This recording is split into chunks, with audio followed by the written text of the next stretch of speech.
scanning some of these items in the clearance and have only found like a couple dollar profit on each thing, so it's really not worth it. But I thought this was pretty cool.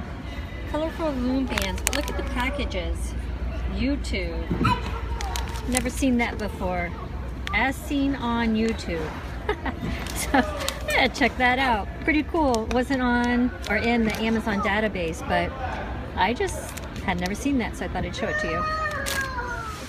Okay, so I scanned these, and these are going on Amazon for $9, and they're $2 to purchase. Once I deduct the Amazon fees, you know, it'll still be like a $5 profit per bracelet. Menards is not where I live. It's not in Florida. So I come here when I'm in Indiana. When I'm in Indiana, I kind of have a different loop that I do because those types of places aren't available. A lot of auction houses, this type of store. We have a lot of vintage marts, things that I don't have access to in Florida. So as you can see, though, it's very similar to like a Home Depot or a Lowe's. It's a little different in that it does have a lot of home type goods. You can see cards, magazine, reading glasses. They have food, packing materials. Oops. So it's slightly different. Okay, so here in the supplies, I always look for those little red tags. That means pay attention to me. And I see that it is a office 3-hole punch, $7.21 on Amazon after fees. It would cost me $2 plus, you know, a few cents tax to purchase it. So the profit would be about $5. So I could buy, you know, 2 of those, throw them in a box, quick $10 profit while I'm here. I found more red tags. I don't want to mess with glue because that seems messy. Folders aren't really worth it. Stopped at this Crayola. That's a name brand. I looked it up. It has a very low number, which means it would be a fast seller because the ranking number was only 5,000. But looking it up with the profit I would make with the fee that I would purchase it for, it's only about a $2 profit. You know, there's 1, 2, 3, 4, 5 boxes, so that would be a quick $10. But I don't know, you know, is it worth all that work for $2 per package? I mean, maybe. I'm already here, so pop it in a box and get it, but I don't know. I'm gonna think about it. Here's some markers up there, some glitter. I'll price all of this out. We have pet items.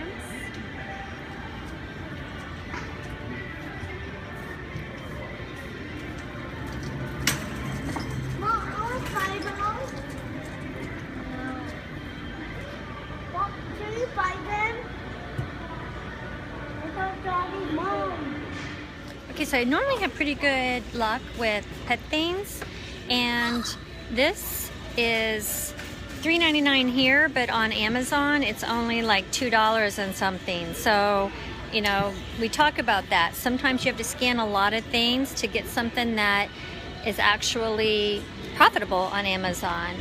But these, which were the same balls for some reason, just different packaging, different size, but this was like a $6 profit per package. So you just have to scan all the items, and that's why a scanning app and maybe even a handheld fob is really important, because you can just rapidly scan, especially when you're learning and you don't know what is going to be good and what is going to be bad.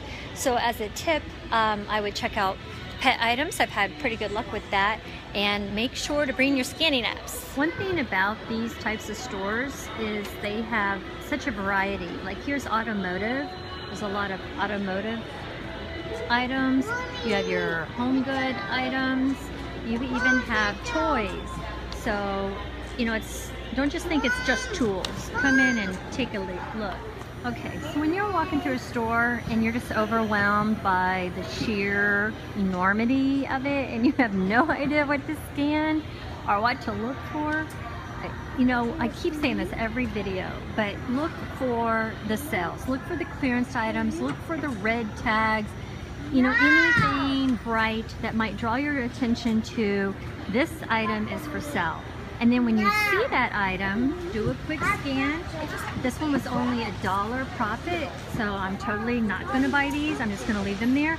But scan and move on. And you can just go through each aisle, up and down, only stopping for the items that are on sale, that are clearanced, that have some sort of different tag, you know, anything that alerts you to this might be a good value.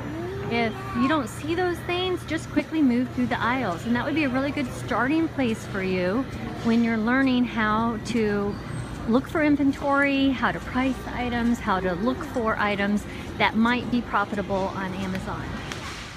So see, look at all these toys, whole aisles of toys in, you know, a place like Lowe's and Home Depot. So again, what am I looking for? Those red tags that alert me to, you know, this is on sale. So this is like $5 off. Oops. You know, so I could just sit there and scan the items that I see in red. Games go great for fourth quarter. So do puzzles.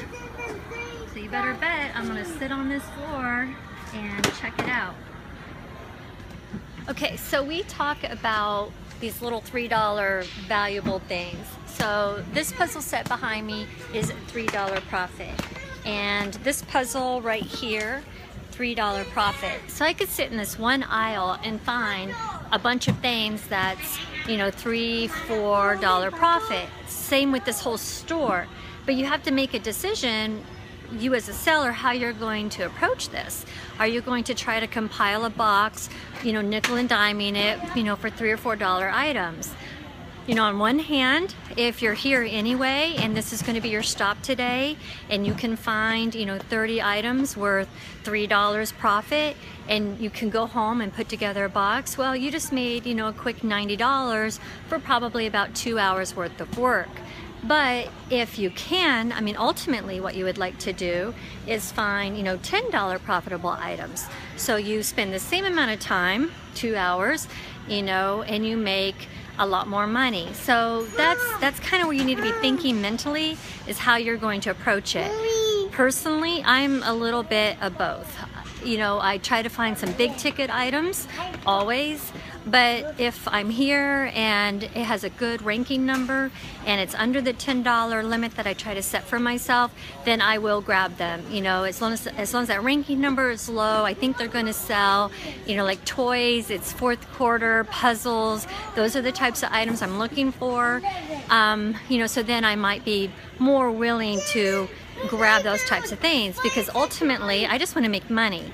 And if I'm only going to work 2 hours today and I'm already here and it saves me another stop trying to look for a $10, you know, item, then I would just grab the $2 items or the $3 or the $4 or the $5, depending on what I find. So that way, you know, kind of, it gives you something to think about. Okay, so here's another item, ping-pong balls. You know, I imagine that's something that everybody uses all year round. It's on clearance, so it drew my attention. $1.49, regular Amazon. You know, I'm only going to make a $2 profit on that. But FBA, there's only one other FBA seller selling that for $8.48 minus the $1.50 plus some tax, you know, so that would be a $6 profit easily. And you know, there's multiple items. It didn't have a sales rank listed, so I couldn't really see how fast they might sell, but you know, that would be a consideration, because you know, on this row, what is that, a quick $60, you know, if they sell in a reasonable fashion. It's fourth quarter, could they sell? Yeah, probably. And you know, it's a red tag, so it's clearanced and it's a good price. So it's kind of just an idea of how to do it. On the softballs, sometimes these tags are the store tags. You think they're the barcode for the item, but they're actually the store barcode, so that's something to consider. When I scan these, this was the Wilson barcode, so when I did scan it, it did come up, but it said it was a restricted item, so not everybody can sell this. I'm not sure why it's restricted, but occasionally that does come up, so I thought I'd just tell you about that.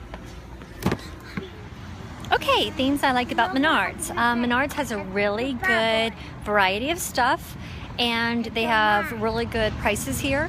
and quality here. So I like coming to Menards every single time I'm in Indiana, and I always find a cartload of stuff normally. So I would check out a Menards if it's by you. I think you'll be pretty happy with it. Okay, things I don't like about Menards. Well, it's not by me, obviously, so I can only come here, you know, when I'm up north. Can't really think of anything else that I don't like about it. It's pretty good all the way around.